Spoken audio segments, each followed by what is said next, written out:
നാരായണ ഗുരുകുലം. നാരായണ ഗുരുവിന്റെ നിത്യനൂതനവും സാർവജനീനവുമായ സത്യദർശനം ലോകജനതയുടെ വിശാലതയിലേക്കും ആഖ്യാന തലങ്ങളിലേക്കും എത്തിക്കുവാൻ ആശയങ്ങൾ സ്വതന്ത്രമായ ചിന്താധാരയുടെയും സ്വയം തിരിച്ചറിവിന്റെയും പ്രവാഹമാണെന്ന് മൗനത്തിന്റെ അർത്ഥതലങ്ങളിലൂടെ ഗുരുകുലം നമ്മോട് സംവദിക്കുന്നു.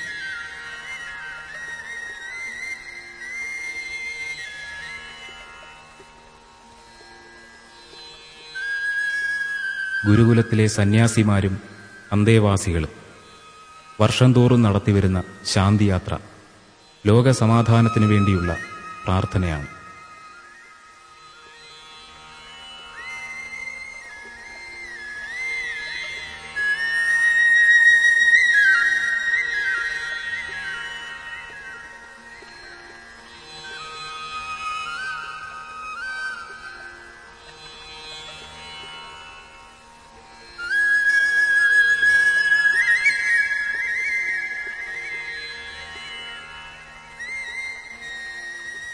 ബുദ്ധൻ ഗുരുവിലേക്കുള്ള പ്രയാണത്തിന്റെ മാർഗപാതയാകുന്നു.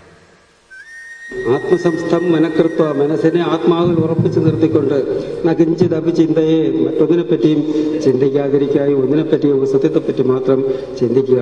ഏതോ ഏതോ നിശ്ചരതി മനഃചഞ്ചലം അസ്ഥിരം. മനസ്സ് ചഞ്ചലമാണ്, അസ്ഥിരമാണ്. അത് എവിടേക്കൊക്കെയാണോ വീണ്ടും വീണ്ടും പോകുന്നത്, തതസ്തതോ നിയമേത്, അവിടെ നിന്നൊക്കെ എന്റെ മനസ്സ് അങ്ങോട്ട് പോകുന്നെങ്കിൽ അവിടെ നിന്ന് പിടിച്ചുകൊള്ളണം. ഗുരു മുനി നാരായണ പ്രസാദ്. നാരായണ ഗുരുവിന്റെ ദർശനങ്ങളിൽ അധിഷ്ഠിതമായി നടരാജ ഗുരു സ്ഥാപിച്ച നാരായണ ഗുരുകുലത്തിന്റെ ഇപ്പോഴത്തെ അധ്യക്ഷൻ. ഗുരുവിന്റെയും ഗുരുകുലത്തിന്റെയും ചര്യ ഒന്നുതന്നെയാണ്. അതിന് വേറിട്ടൊരു നിലനിൽപ്പില്ല തന്നെ.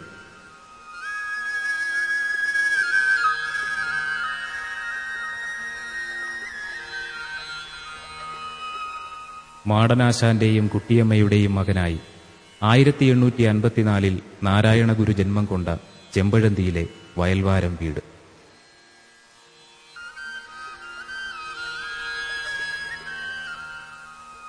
വളരെ ചെറുപ്പത്തിൽ തന്നെ 2 വാസനകൾ നാരായണനിൽ പ്രകടമായി കാണാൻ തുടങ്ങി. ഒന്ന്, ആധ്യാത്മികതയോടുള്ള അടുപ്പം. 2, എന്തിന്റെ പേരിലായാലും മനുഷ്യനും മനുഷ്യനും തമ്മിലുള്ള വേറ്റിമയോടുള്ള പ്രതിഷേധം.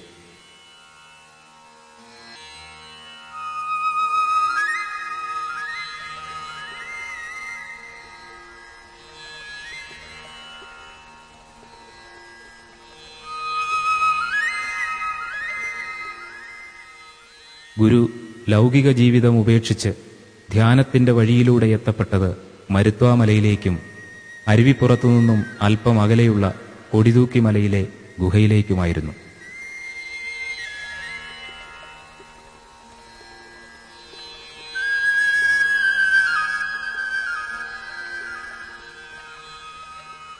നെയ്യാറിന്റെ തീരത്തുള്ള ഈ ഗുഹയിൽ ഗുരു ഏറെക്കാലം തപസ്സനുഷ്ഠിച്ചു.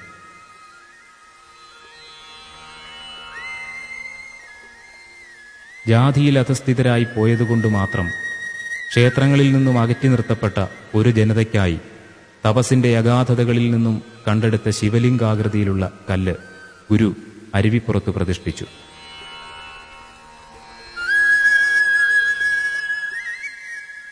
നാം നമ്പൂതിരി ശിവനെ അല്ലല്ലോ പ്രതിഷ്ഠിച്ചത്. ഇതായിരുന്നു യാഥാസ്ഥിതികരുടെ മുറുമുറുപ്പിനുള്ള ഗുരുവിന്റെ മറുപടി.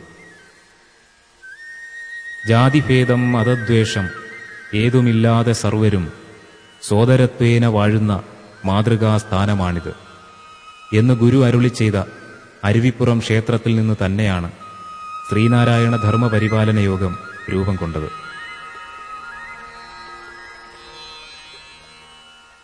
വിവേകാനന്ദ സ്വാമികളുടെ ഉപദേശപ്രകാരം ഡോക്ടർ പൽപ്പു നാരായണ ഗുരുവുമായി നടത്തിയ കൂടിക്കാഴ്ചയുടെ അനന്തരഫലമായി അരുവിപ്പുറത്തെ വാവൂട്ട് സഭയെ മാറ്റിയെടുത്ത് ശ്രീനാരായണ ധർമ്മപരിപാലന യോഗത്തിന് രൂപം കൊടുത്തു.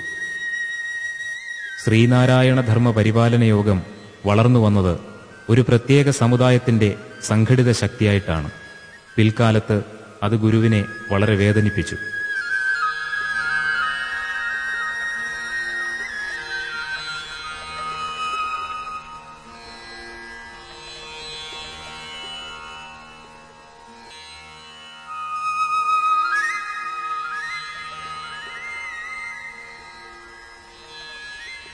അരുവിപ്പുറത്ത് തിരക്ക് കൂടി വന്നപ്പോൾ ഏകാന്തത ഇഷ്ടപ്പെടുന്ന ഗുരു അവിടെ നിന്നും മറഞ്ഞു.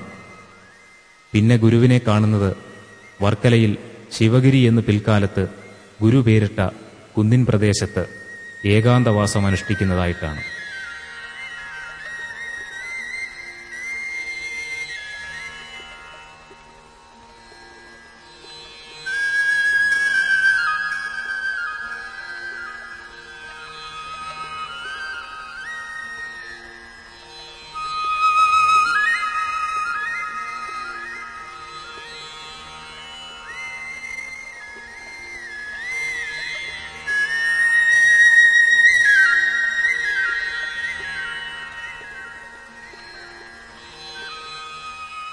ശ്രീനാരായണ ഗുരു ലോകജനതയ്ക്കായി ശിഷ്യപരമ്പരയെ വാർത്തെടുത്തത് വൈദിക മഠത്തിൽ വെച്ചുകൂടിയായിരുന്നു.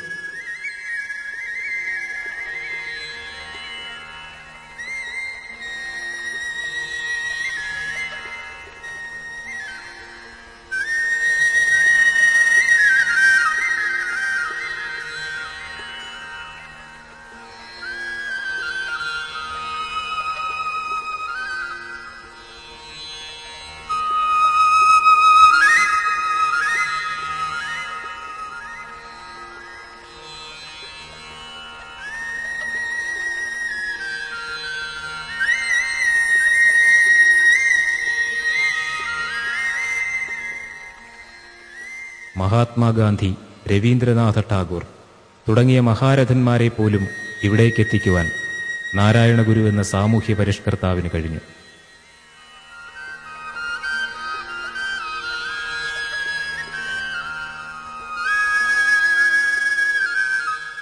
വൈദിക മഠത്തിനടുത്തായി പ്രാർത്ഥനയ്ക്കായി ഗുരു ഉപയോഗിച്ചിരുന്ന പ്രാർത്ഥനാ മന്ദിരം നിലകൊള്ളുന്നു.